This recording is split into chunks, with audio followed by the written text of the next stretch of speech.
My name is Melissa Candelaria, and I am a first grade teacher for Prosper ISD, and I've been teaching for 13 years.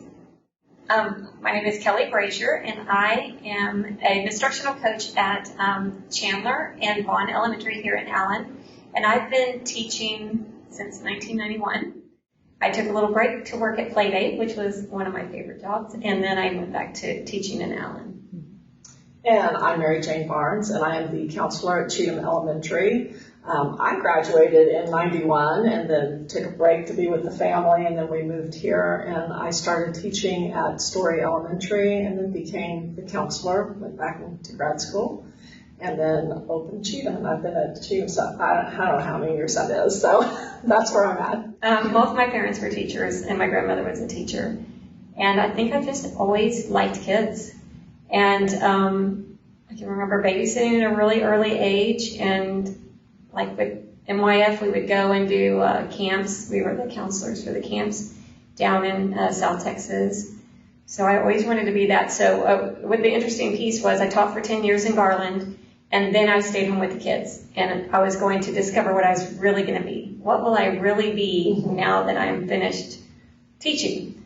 And I came to Playday, and I kept volunteering to tutor and ended up teaching on Wednesday nights. So teaching just kept pulling me back in. So I tried to go somewhat a different direction, and then I came back in. And probably the hardest thing about being the coach is not having the kids, because I went somewhere the other day, and this gentleman introduced me to someone else as, this is Mrs. Brazier, and she really loves kids. But the kind of a interesting look on his face. I like the kids. I like my colleagues to be the 5th and 6th grade age, or maybe even kindergarten someday. We'll see. Like her, I think it's just something I've always wanted to do. There was never any question about anything else that I was going to grow up to be. And teaching ran in my family as well. My grandmother was a 2nd grade teacher her whole career in Cuba before coming to the United States. It was in my blood. For me, I was either going to be a nurse or a teacher, but it was going to be a school nurse because my mom was a school nurse and she was at my elementary school. And so I spent a lot of days before school started helping my mom set up her clinic and then putting together all the little teachers, little first aid stuff. And then I would get to deliver those to the teachers, and then they would pull me in and say, hey, if you're not doing anything, come help me. And so I got both sides of it. And I just wanted to be more, I think, with kids is where I wanted to be. So that was my calling. And I have a couple aunts that were teachers as well, too. Well, I think what I have learned, because I am a person that wants things organized and planned, and what I've learned is that when you're in a pandemic, there are no plans.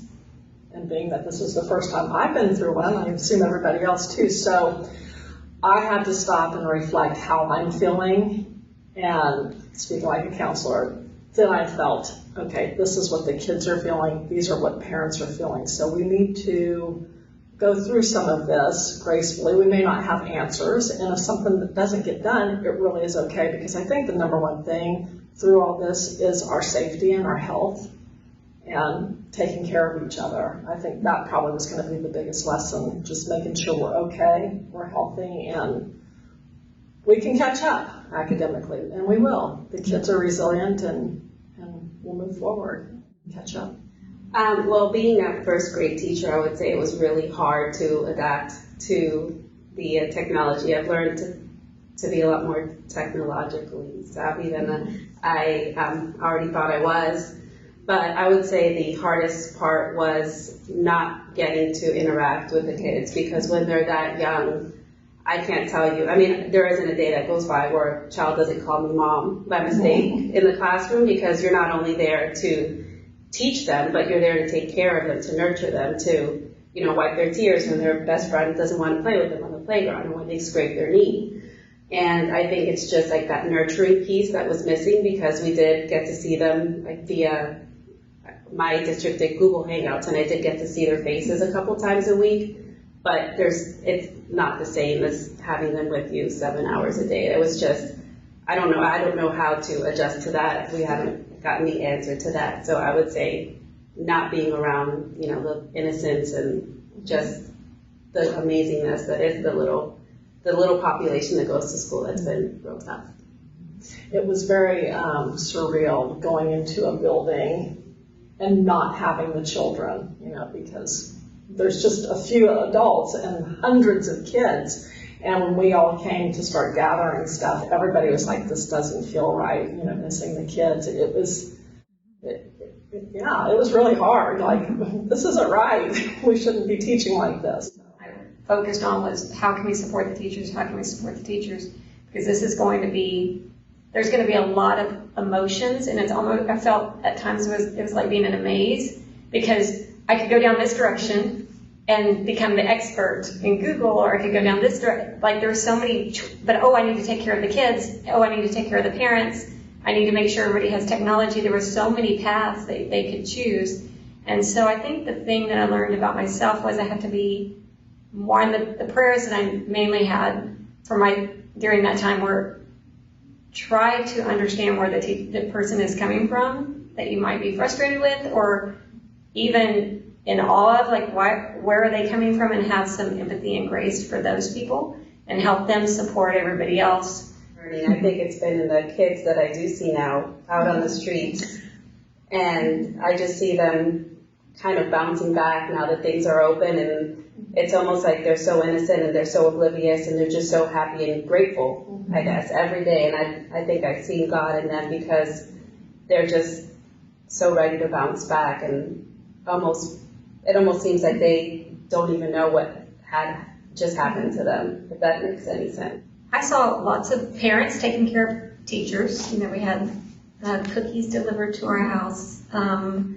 There were we made videos, special videos, like with our dogs singing, or we make a video where we were passing the little notes, thank you for all you do. So we did a lot for the parents that way, and of telling them how much we appreciated them having only 5 questions as opposed to 20 questions. I think that people having grace for the parents and trying to put themselves in the parents' shoes, I thought that. But the same with you. When I left the house, like, we had to give out books and we had to collect books. We ran into 6th graders and seniors were the big ones. And so I ran into, we took little gifts to seniors because we adopted them. And one kid reached and grabbed me and hugged me, and I said, we can't hug. And the manager of the store where he was working said, well, you're going to have it anyway, because Shay works at the same store at Market Street. You'll have it anyway, because Shay, if he has it, then Shay has it too. So that was super cute. Then I ran into a junior in college. She's a junior in college now at another store. And she grabs me, and I said, no hugging. And she goes, no, this is how you do it. And she had me in a hug, and she goes, yeah, this is happening. We're hugging. And I was like, girl. And then there was a little kid, like a 3rd grader. She's going into 4th grade. And she had her mask on. Her mom has her mask on. I did not have my mask on. Well, I've been stuck in my house. Like, I don't have it. Anyway, so I didn't have my mask on. She comes running towards me. I said, stop. You cannot hug me, girl. You have your mask on. I do not have a mask on. No hugging. Either way, we're set to social distance. So just all of that trying to, and then it dawned on me, like, they can't not hug us.